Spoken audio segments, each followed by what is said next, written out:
December 5th, 1872. A perfectly seaworthy ship found drifting, utterly deserted. No distress signal, no struggle, just an inexplicable, chilling silence on the open Atlantic. What happened to the crew of the Mary Celeste? This isn't just a story of a missing crew. It's a maritime enigma that has confounded experts for over a century and a half, begging the question, how does a ship simply lose its entire complement? Our story begins in New York, November 7th, 1872. The brigantine Mary Celeste, under Captain Benjamin Briggs, set sail for Genoa, Italy.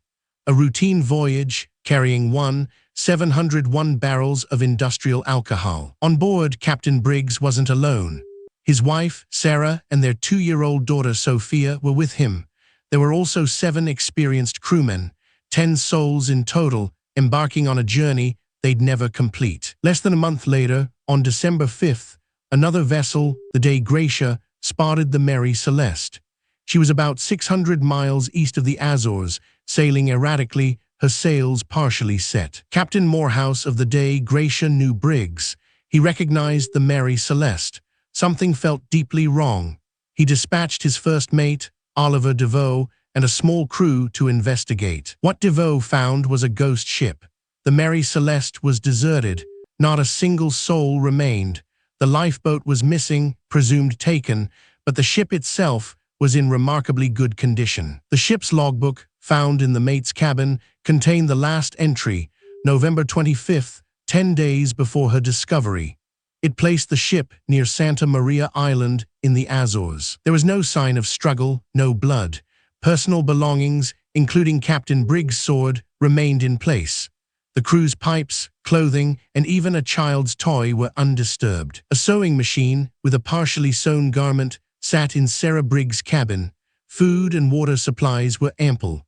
The cargo of alcohol was largely intact, though one hatch was ajar and some barrels were empty. This wasn't piracy.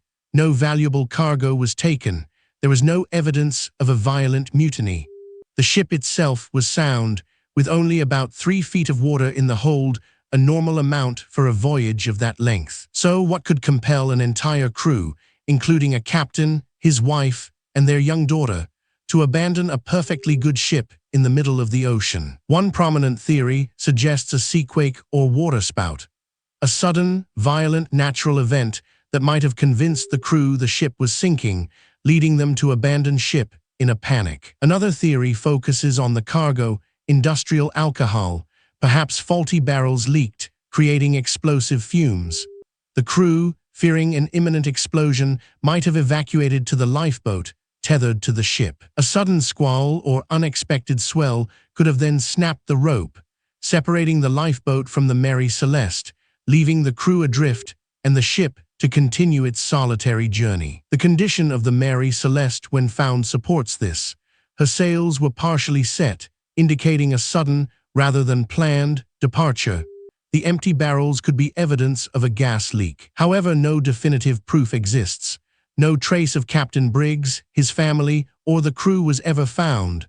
They simply vanished, swallowed by the vast, indifferent ocean. The Mary Celeste remains one of history's most enduring maritime mysteries, a chilling testament to the unpredictable power of the sea and the fragility of human life upon it. Her silent journey continues to haunt our imagination, a ghost ship forever sailing the currents of unanswered questions. Next, we'll explore the terrifying true story of the Orang Medan, another ghost ship with an even more disturbing discovery.